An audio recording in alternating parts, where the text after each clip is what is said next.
The Adventure of the Engineer's Thumb.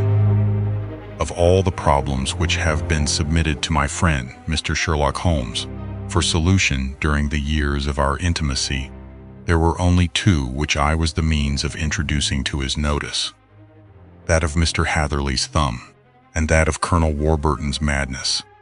Of these the latter may have afforded a finer field for an acute and original observer, but the other was so strange in its inception, and so dramatic in its details, that it may be the more worthy of being placed upon record, even if it gave my friend fewer openings for those deductive methods of reasoning by which he achieved such remarkable results. The story has, I believe, been told more than once in the newspapers, but, like all such narratives, its effect is much less striking when set forth en bloc in a single half-column of print than when the facts slowly evolve before your own eyes, and the mystery clears gradually away as each new discovery furnishes a step which leads on to the complete truth. At the time, the circumstances made a deep impression upon me, and the lapse of 2 years has hardly served to weaken the effect. It was in the summer of '89, not long after my marriage, that the events occurred which I am now about to summarize. I had returned to civil practice and had finally abandoned Holmes in his Baker Street rooms, although I continually visited him, and occasionally even persuaded him to forego his bohemian habits so far as to come and visit us. My practice had steadily increased, and as I happened to live at no very great distance from Paddington Station, I got a few patients from among the officials. One of these, whom I had cured of a painful and lingering disease, was never weary of advertising my virtues and of endeavoring to send me on every sufferer over whom he might have any influence. One morning, at a little before 7 o'clock, I was awakened by the maid tapping at the door to announce that 2 men had come from Paddington and were waiting in the consulting room. I dressed hurriedly, for I knew by experience that railway cases were seldom trivial, and hastened downstairs. As I descended, my old ally, the guard, came out of the room and closed the door tightly behind him. "I've got him here," he whispered, jerking his thumb over his shoulder. "He's all right." "What is it then?" I asked, for his manner suggested that it was some strange creature which he had caged up in my room. "It's a new patient," he whispered. "I thought I'd bring him round myself, then he couldn't slip away. There he is, all safe and sound. I must go now, doctor. I have my duties, just the same as you." And off he went, this trusty tout, without even giving me time to thank him. I entered my consulting room and found a gentleman seated by the table. He was quietly dressed in a suit of heather, tweed with a soft cloth cap, which he had laid down upon my books. Round one of his hands he had a handkerchief wrapped, which was mottled all over with blood stains. He was young, not more than 25, I should say, with a strong masculine face. But he was exceedingly pale, and gave me the impression of a man who was suffering from some strong agitation, which it took all his strength of mind to control. "I am sorry to knock you up so early, doctor," said he, "but I have had a very serious accident during the night. I came in by train this morning, and on inquiring at Paddington as to where I might find a doctor, a worthy fellow very kindly escorted me here. I gave the maid a card, but I see that she has left it upon the side table." I took it up and glanced at it. "Mr. Victor Hatherley, hydraulic engineer, 16A, Victoria Street, 3rd floor." That was the name, style, and abode of my morning visitor. "I regret that I have kept you waiting," said I, sitting down in my library chair. "You are fresh from a night journey, I understand, which is in itself a monotonous occupation." "Oh, my night could not be called monotonous," said he, and laughed. He laughed very heartily, with a high ringing note, leaning back in his chair and shaking his sides. All my medical instincts rose up against that laugh. "Stop it," I cried. "Pull yourself together," and I poured out some water from a carafe. It was useless, however. He was off in one of those hysterical outbursts which come upon a strong nature when some great crisis is over and gone. Presently he came to himself once more, very weary and pale-looking. "I've been making a fool of myself," he gasped. "Not at all. Drink this." I dashed some brandy into the water, and the color began to come back to his bloodless cheeks. "That's better," said he. "And now, doctor, perhaps you would kindly attend to my thumb, or rather to the place where my thumb used to be." He unwound the handkerchief and held out his hand. It gave even my hardened nerves a shudder to look at it. There were 4 protruding fingers, and a horrid red, spongy surface where the thumb should have been. It had been hacked or torn right out from the roots. "Good heavens!" I cried. "This is a terrible injury. It must have bled considerably." "Yes, it did. I fainted when it was done, and I think that I must have been senseless for a long time. When I came to, I found that it was still bleeding, so I tied one end of my handkerchief very tightly round the wrist and braced it up with a twig." "Excellent. You should have been a surgeon." "It is a question of hydraulics, you see, and came within my own province." "This has been done," said I, examining the wound, "by a very heavy and sharp instrument." "A thing like a cleaver," said he. "An accident, I presume?" "By no means." "What, a murderous attack?" "Very murderous indeed." "You horrify me." I sponged the wound, cleaned it, dressed it, and finally covered it over with cotton wadding and carbolized bandages. He lay back without wincing, though he bit his lip from time to time. "How is that?" I asked when I had finished. "Capital. Between your brandy and your bandage, I feel a new man. I was very weak, but I have had a good deal to go through." "Perhaps you had better not speak of the matter. It is evidently trying to your nerves." "Oh no, not now. I shall have to tell my tale to the police. But, between ourselves, if it were not for the convincing evidence of this wound of mine, I should be surprised if they believed my statement, for it is a very extraordinary one, and I have not much in the way of proof with which to back it up. And, even if they believe me, the clues which I can give them are so vague that it is a question whether justice will be done." "Ha!" cried I.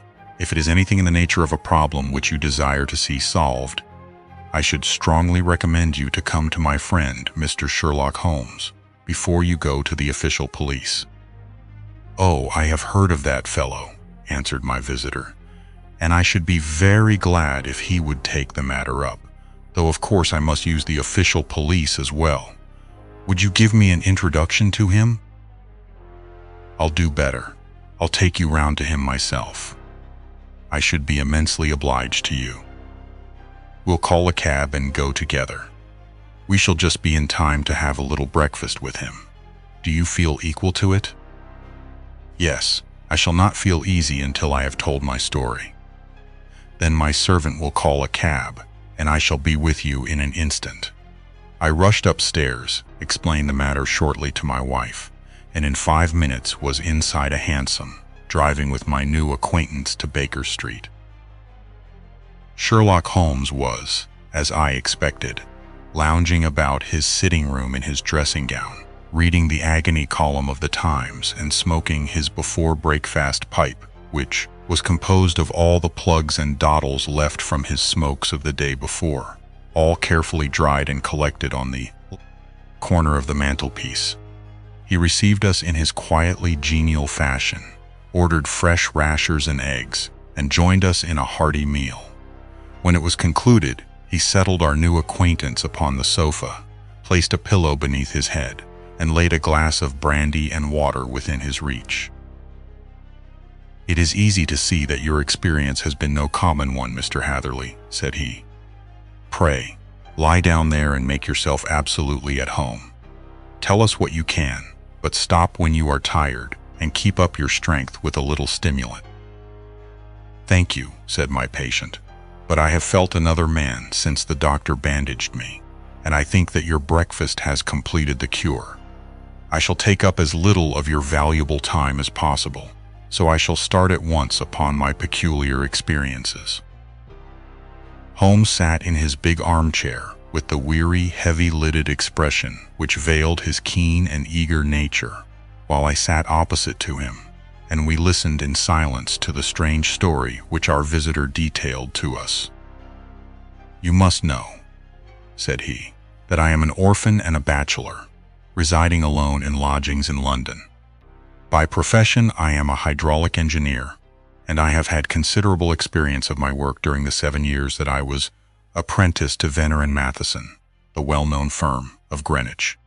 2 years ago, having served my time, and having also come into a fair sum of money through my poor father's death, I determined to start in business for myself, and took professional chambers in Victoria Street. I suppose that everyone finds his first independent start in business a dreary experience. To me, it has been exceptionally so.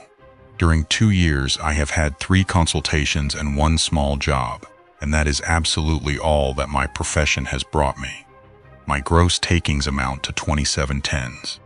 Every day, from 9 in the morning until 4 in the afternoon, I waited in my little den, until at last my heart began to sink, and I came to believe that I should never have any practice at all. Yesterday, however, just as I was thinking of leaving the office, my clerk entered to say there was a gentleman waiting who wished to see me upon business. He brought up a card too, with the name of Colonel Lysander Stark engraved upon it. Close at his heels came the colonel himself, a man rather over the middle size, but of an exceeding thinness. I do not think that I have ever seen so thin a man. His whole face sharpened away into nose and chin, and the skin of his cheeks was drawn quite tense over his outstanding bones.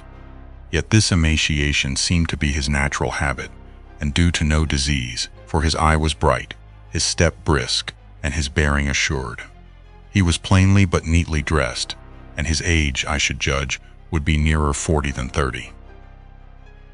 "Mr. Hatherley," said he, with something of a German accent, "you have been recommended to me, Mr. Hatherley, as being a man who is not only proficient in his profession, but is also discreet and capable of preserving a secret."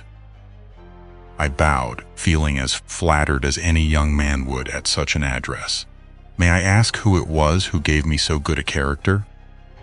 "Well, perhaps it is better that I should not tell you that just at this moment I have it from the same source that you are both an orphan and a bachelor, and are residing alone in London."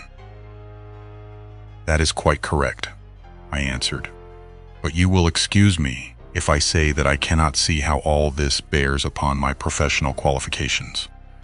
I understand that it was on a professional matter that you wished to speak to me?" "Undoubtedly so, but you will find that all I say is really to the point. I have a professional commission for you, but absolute secrecy is quite essential." "Absolute secrecy, you understand, and of course we may expect that more from a man who is alone than from one who lives in the bosom of his family." "If I promise to keep a secret," said I, "you may absolutely depend upon my doing so." He looked very hard at me as I spoke, and it seemed to me that I had never seen so suspicious and questioning an eye. "Do you promise then?" said he at last. "Yes, I promise. Absolute and complete silence before, during, and after, no reference to the matter at all, either in word or writing." "I have already given you my word." "Very good." He suddenly sprang up, and darting like lightning across the room, he flung open the door. The passage outside was empty. "That's all right," said he, coming back. "I know that clerks are sometimes curious as to their master's affairs. Now we can talk in safety." He drew up his chair very close to mine, and began to stare at me again with the same questioning and thoughtful look. A feeling of repulsion, and of something akin to fear had begun to rise within me at the strange antics of this fleshless man. Even my dread of losing a client could not restrain me from showing my impatience. "I beg that you will state your business, sir," said I. "My time is of value. Heaven forgive me for that last sentence, but the words came to my lips. "How would 50 guineas for a night's work suit you?" he asked. "Most admirably." "I say a night's work, but an hour's would be nearer the mark. I simply want your opinion about a hydraulic scamping machine which has got out of gear. If you show us what is wrong, we shall soon set it right ourselves. What do you think of such a commission as that? The work appears to be light and the pay munificent." "Precisely so. We shall want you to come tonight by the last train." "Where to?" "To Iford, in Berkshire. It is a little place near the borders of Oxfordshire, and within 7 miles of Reading. There is a train from Paddington, which would bring you there at about 11:15. "Very good. I shall come down in a carriage to meet you." "There is a drive, then?" "Yes. Our little place is quite out in the country. It is a good 7 miles from Iford station." "Then we can hardly get there before midnight. I suppose there would be no chance of a train back. I should be compelled to stop the night." "Yes, we could easily give you a shakedown." "That is very awkward. Could I not come at some more convenient hour?" "We have judged it best that you should come late.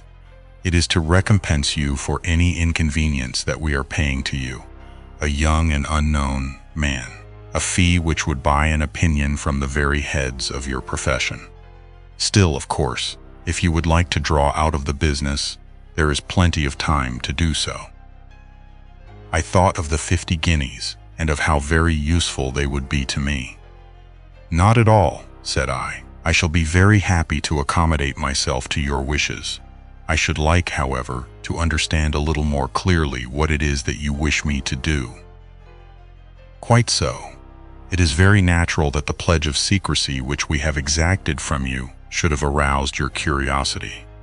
I have no wish to commit you to anything without your having it all laid before you. I suppose that we are absolutely safe from eavesdroppers?" "Entirely." "Then the matter stands thus. You are probably aware that Fuller's earth is a valuable product, and that it is only found in 1 or 2 places in England?"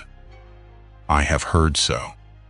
Some little time ago I bought a small place, a very small place, within 10 miles of Reading.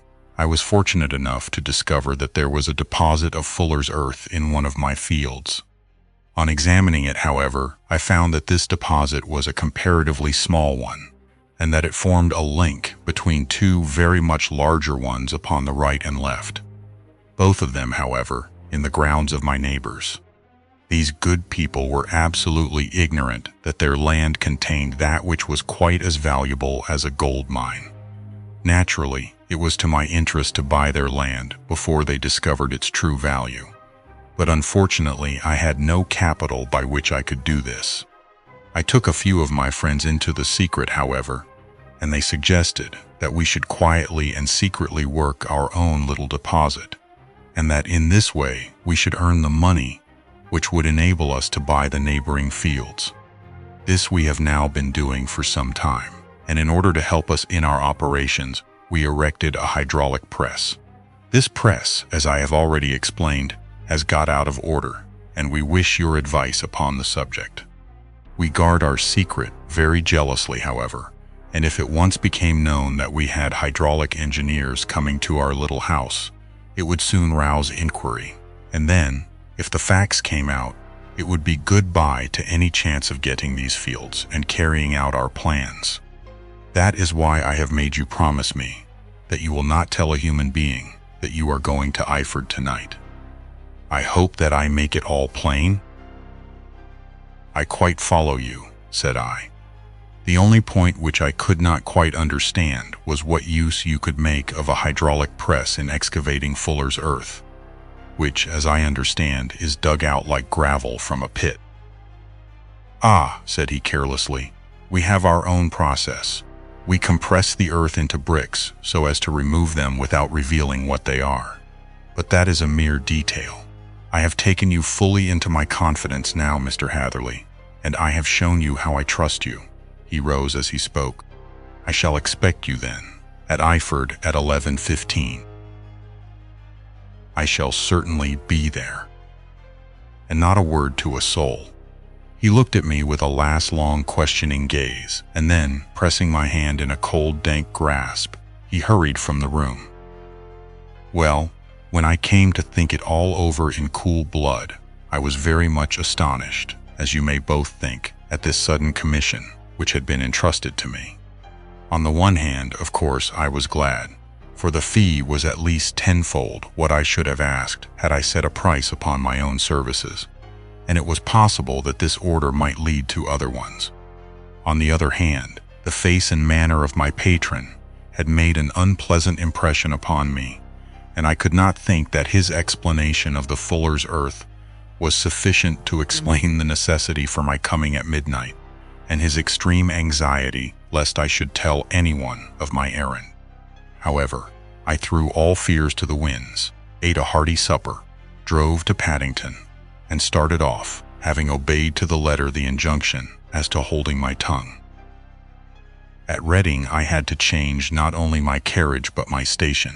However, I was in time for the last train to Iford, and I reached the little dim-lit station after 11 o'clock. I was the only passenger who got out there, and there was no one upon the platform save a single sleepy porter with a lantern. As I passed out through the wicket gate, however, I found my acquaintance of the morning waiting in the shadow upon the other side. Without a word, he grasped my arm and hurried me into a carriage, the door of which was standing open. He drew up the windows on either side, tapped on the woodwork, and away we went as fast as the horse could go. "One horse," interjected Holmes. "Yes, only one." "Did you observe the color?" "Yes, I saw it by the side lights when I was stepping into the carriage. It was a chestnut." "Tired looking or fresh?" "Oh, fresh and glossy." "Thank you. I am sorry to have interrupted you. Pray continue your most interesting statement." Away we went then, and we drove for at least an hour.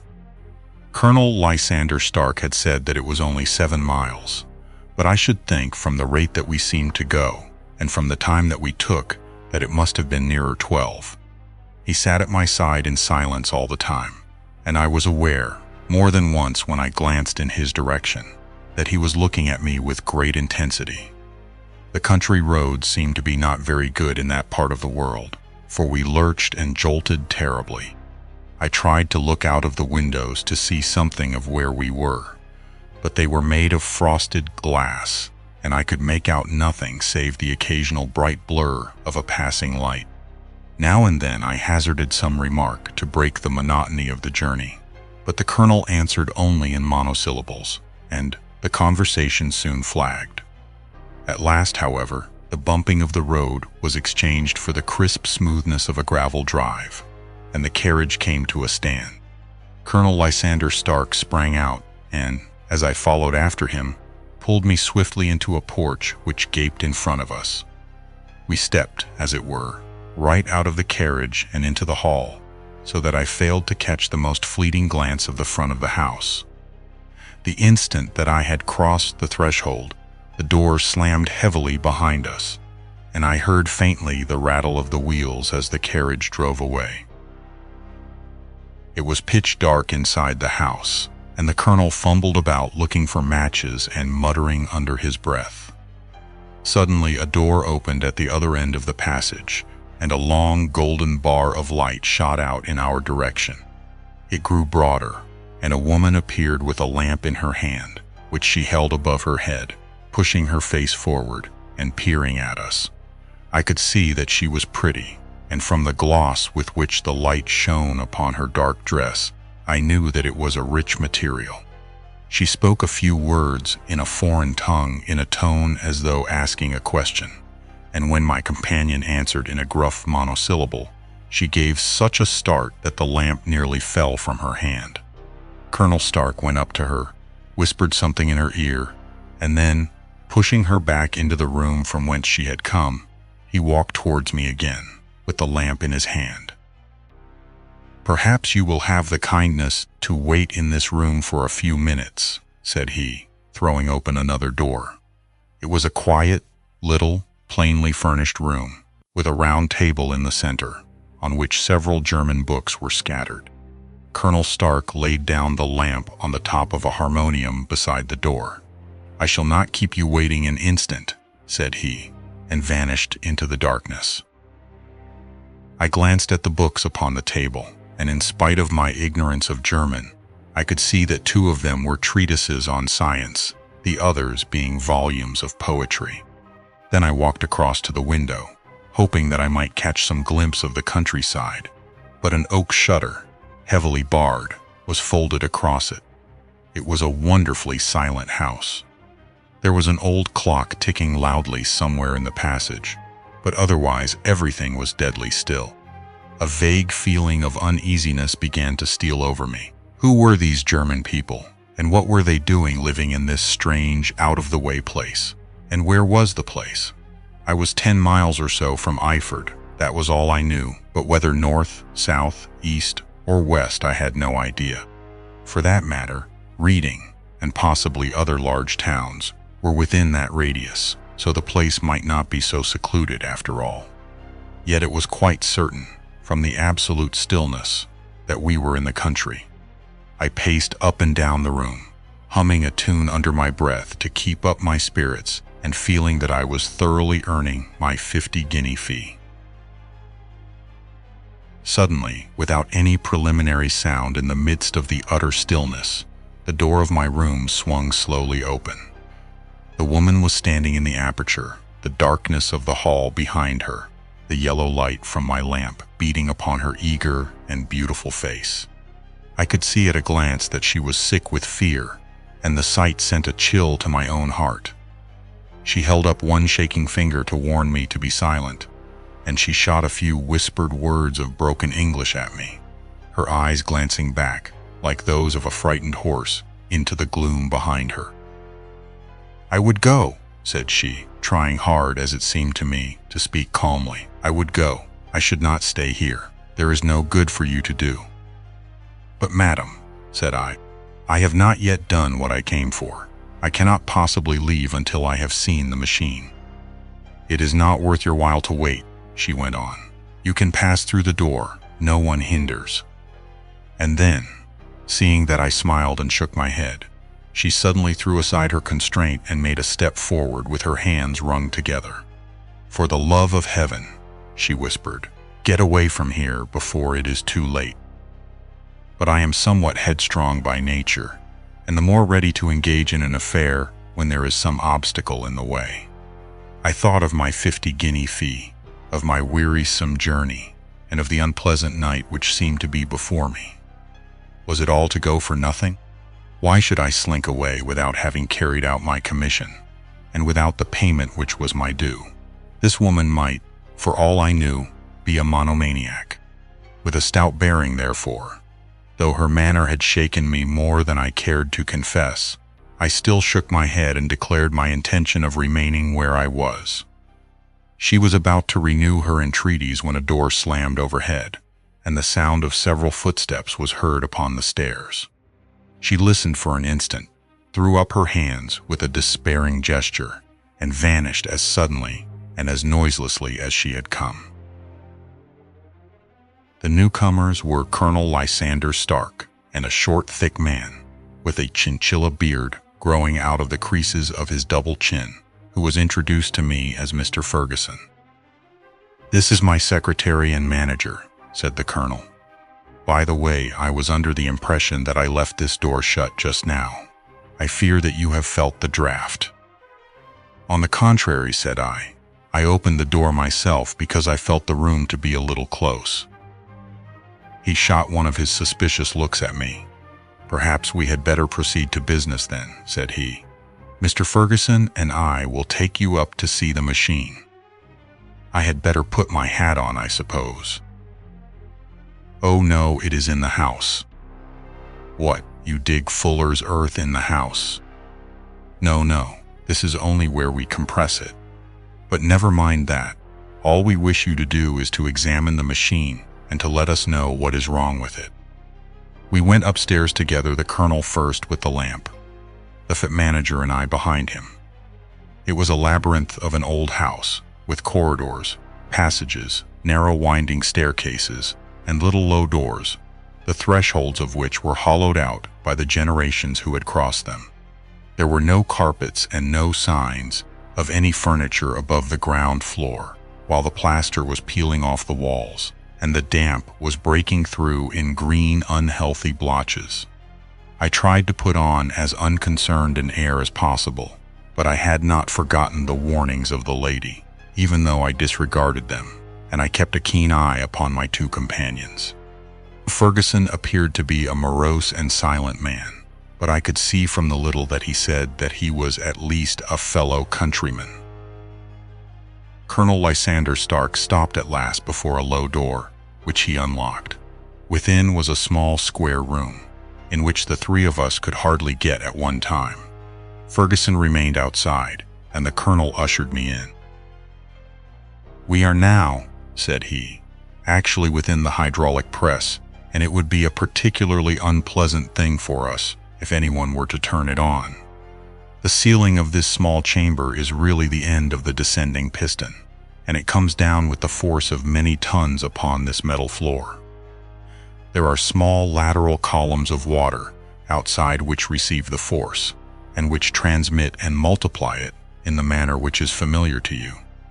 The machine goes readily enough, but there is some stiffness in the working of it, and it has lost a little of its force.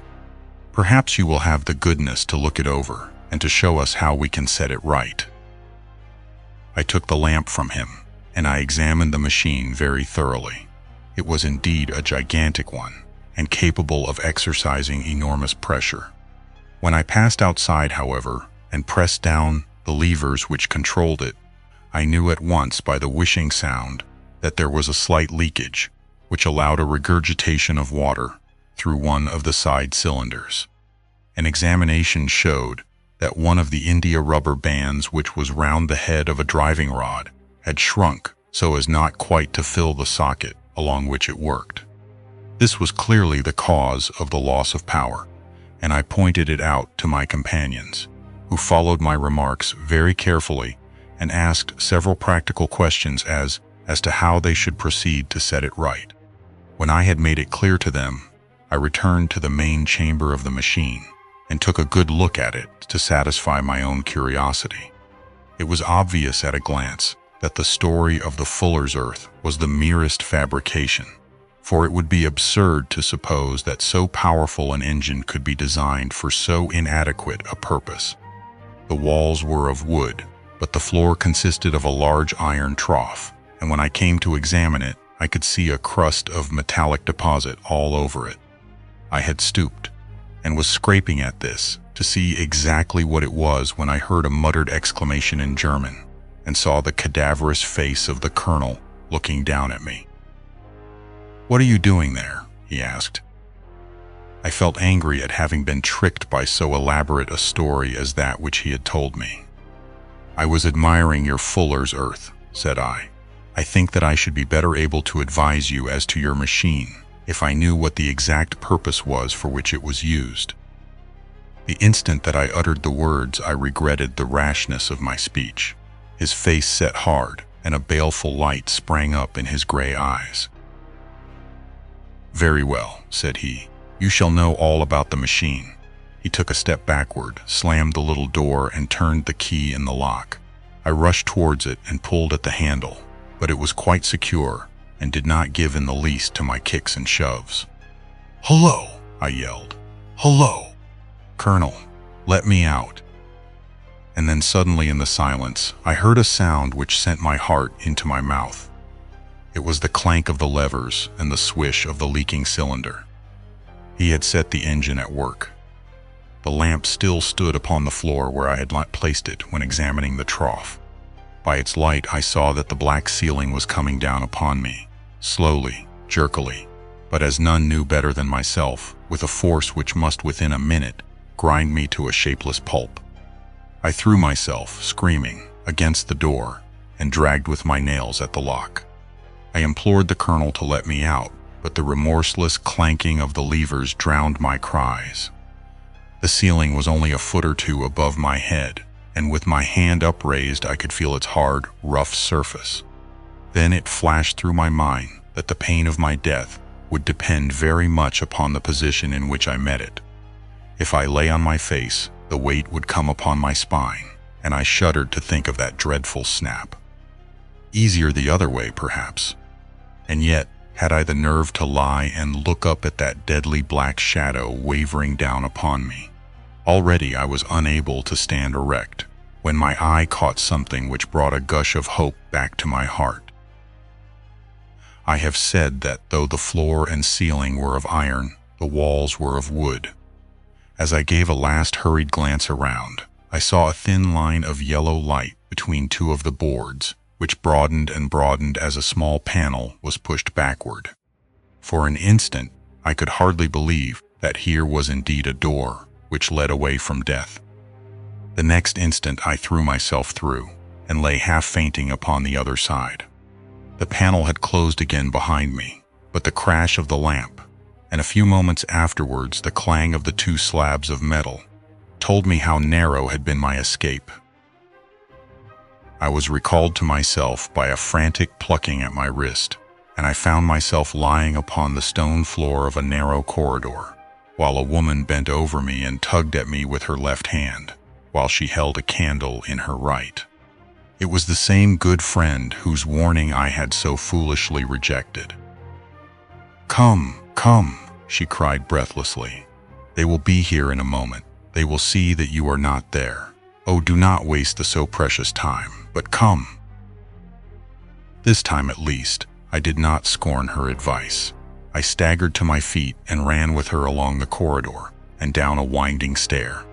The ladder led to another broad passage, and just as we reached it, we heard the sound of running feet and the shouting of two voices, one answering the other from the floor on which we were and from the one beneath. My guide stopped and looked about her like one who is at her wit's end. Then she threw open a door which led into a bedroom, through the window of which the moon was shining brightly. "It is your only chance," said she. "It is high, but it may be that you can jump it." As she spoke, a light sprang into view at the further end of the passage, and I saw the lean figure of Colonel Lysander Stark rushing forward with a lantern in one hand and a weapon like a butcher's cleaver in the other. I rushed across the bedroom, flung open the window, and looked out. How quiet and sweet and wholesome the garden looked in the moonlight, and it could not be more than 30 feet down. I clambered out upon the sill, but I hesitated to jump until I should have heard what passed between my savior and the ruffian who pursued me. If she were ill-used, then at any risks I was determined to go back to her assistance. The thought had hardly flashed through my mind before he was at the door, pushing his way past her, but she threw her arms round him and tried to hold him back. "Fritz, Fritz," she cried in English, "remember your promise after the last time. You said it should not be again. He will be silent. Oh, he will be silent." "You are mad, Elise," he shouted, struggling to break away from her. "You will be the ruin of us. He has seen too much. Let me pass, I say." He dashed her to one side, and rushing to the window, cut at me with his heavy weapon. I had let myself go, and was hanging by the hands to the sill, when his blow fell. I was conscious of a dull pain, my grip loosened, and I fell into the garden below. I was shaken but not hurt by the fall, so I picked myself up and rushed off among the bushes as hard as I could run, for I understood that I was far from being out of danger yet. Suddenly, however, as I ran, a deadly dizziness and sickness came over me. I glanced down at my hand, which was throbbing painfully, and then, for the first time, saw that my thumb had been cut off and that the blood was pouring from my wound. I endeavored to tie my handkerchief round it, but there came a sudden buzzing in my ears, and next moment I fell in a dead faint among the rose bushes. How long I remained unconscious I cannot tell. It must have been a very long time, for the moon had sunk, and a bright morning was breaking when I came to myself. My clothes were all sodden with dew, and my coat sleeve was drenched with blood from my wounded thumb. The smarting of it recalled in an instant all the particulars of my night's adventure, and I sprang to my feet with the feeling that I might hardly yet be safe from my pursuers. But to my astonishment, when I came to look round me, neither house nor garden were to be seen. I had been lying in an angle of the hedge close by the high road, and just a little lower down was a long building, which proved, upon my approaching it, to be the very station at which I had arrived upon the previous night. Were it not for the ugly wound upon my hand, all that had passed during those dreadful hours might have been an evil dream. Half dazed, I went into the station and asked about the morning train. There would be one to Reading in less than an hour.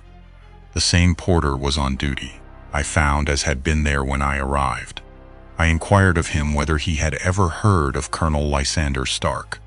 The name was strange to him. Had he observed a carriage the night before waiting for me? No, he had not. Was there a police station anywhere near? There was one about 3 miles off. It was too far for me to go. Weak and ill as I was, I determined to wait until I got back to town before telling my story to the police.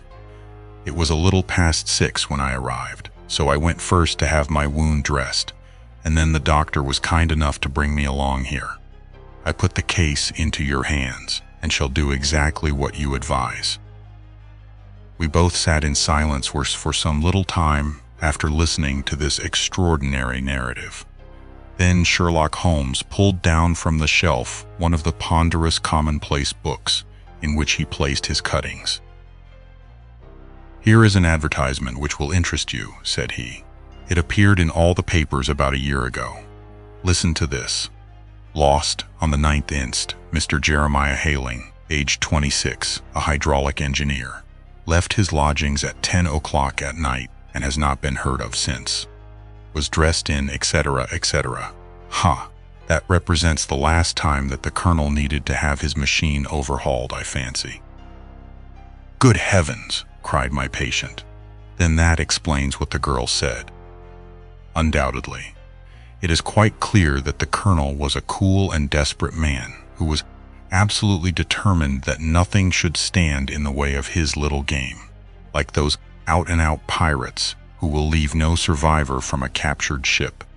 Well, every moment now is precious, so if you feel equal to it, we shall go down to Scotland Yard at once as a preliminary to starting for Eyford."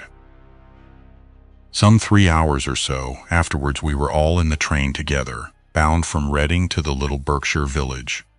There were Sherlock Holmes, the hydraulic engineer, Inspector Bradstreet of Scotland Yard, a plain-clothes man, and myself. Bradstreet had spread an ordnance map of the county out upon the seat, and was busy with his compasses, drawing a circle with Eyford for its center. "There you are," said he. "That circle is drawn at a radius of 10 miles from the village. The place we want must be somewhere near that line.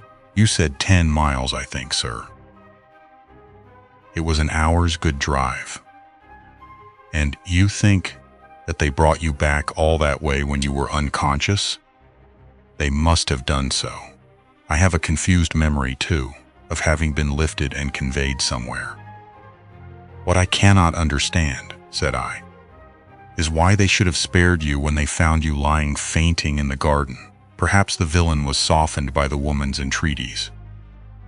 "I hardly think that likely. I never saw a more inexorable face in my life." "Oh, we shall soon clear up all that," said Bradstreet. "Well, I have drawn my circle, and I only wish I knew at what point upon it the folk that we are in search of are to be found." "I think I could lay my finger on it," said Holmes quietly. "Really now," cried the inspector, "you have formed your opinion. Come now, we shall see who agrees with you. I say it is south, for the country is more deserted there." "And I say east," said my patient. "I am for west," remarked the plainclothes man. "There are several quiet little villages up there." "And I am for north," said I, "because there are no hills there, and our friend says that he did not notice the carriage go up any. Come, cried the inspector, laughing. It's a very pretty diversity of opinion. We have boxed the compass among us. Who do you give your casting vote to? You are all wrong. But we can't all be. Oh yes, you can. This is my point. He placed his finger in the center of the circle. This is where we shall find them. But the 12-mile drive? Gasped Hatherley. 6 out and 6 back. Nothing simpler. You say yourself that the horse was fresh and glossy when you got in. How could it be that if it had gone 12 miles over heavy roads? Indeed, it is a likely ruse enough, observed Bradstreet thoughtfully. Of course, there can be no doubt as to the nature of this gang. None at all, said Holmes. They are coiners on a large scale and have used the machine to form the amalgam which has taken the place of silver. We have known for some time that a clever gang was at work, said the inspector. They have been turning out half-crowns by the thousand. We even traced them as far as Reading, but could get no farther, for they had covered their traces in a way that showed that they were very old hands. But now, thanks to this lucky chance, I think that we have got them right enough. But the inspector was mistaken, for those criminals were not destined to fall into the hands of justice. As we rolled into Eyford Station, we saw a gigantic column of smoke which streamed up from behind a small clump of trees in the neighborhood and hung like an immense ostrich feather over the landscape. A house on fire? Asked Bradstreet, as the train steamed off again on its way. Yes, sir, said the station master. When did it break out? I hear that it was during the night, sir, but it has got worse, and the whole place is in a blaze. Whose house is it? Dr. Becher's. Tell me, broke in the engineer, is Dr. Becher a German, very thin, with a long, sharp nose? The station master laughed heartily. No, sir, Dr. Becher is an Englishman, and there isn't a man in the parish who has a better lined waistcoat. But he has a gentleman staying with him. A patient, as I understand, who is a foreigner, and he looks as if a little good Berkshire beef would do him no harm. The station master had not finished his speech before we were all hastening in the direction of the fire. The road topped a low hill, and there was a great widespread, whitewashed building in front of us, spouting fire at every chink and window, while in the garden in front 3 fire engines were vainly striving to keep the flames under. That's it, cried Hatherley in intense excitement. There is the gravel drive, and there are the rose bushes where I lay. That second window is the one that I jumped from.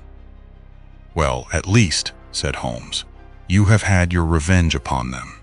There can be no question that it was your oil lamp which, when it was crushed in the press, set fire to the wooden walls, though no doubt they were too excited in the chase after you to observe it at the time. Now keep your eyes open in this crowd for your friends of last night, though I very much fear that they are a good 100 miles off by now. And Holmes' fears came to be realized, for from that day to this no word has ever been heard either of the beautiful woman, the sinister German, or the morose Englishman. Early that morning, a peasant had met a cart containing several people and some very bulky boxes driving rapidly in the direction of Reading, but there all traces of the fugitives disappeared, and even Holmes' ingenuity failed ever to discover the least clue as to their whereabouts. The firemen had been much perturbed at the strange arrangements which they had found within, and still more so by discovering a newly severed human thumb upon a window-sill of the second floor. About sunset, however, their efforts were at last successful, and they subdued the flames, but not before the roof had fallen in, and the whole place been reduced to such absolute ruin that, save some twisted cylinders and iron piping, not a trace remained of the machinery which had cost our unfortunate acquaintance so dearly.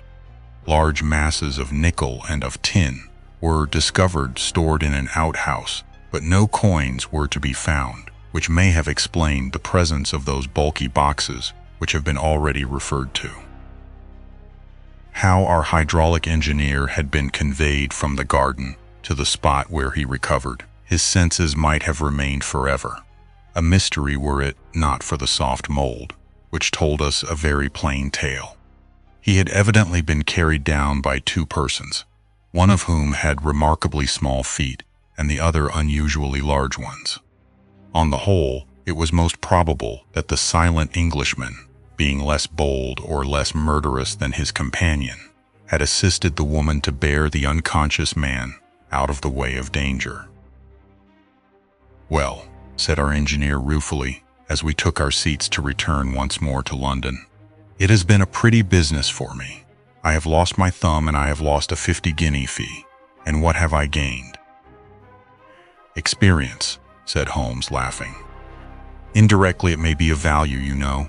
You have only to put it into words to gain the reputation of being excellent company for the remainder of your existence." The end.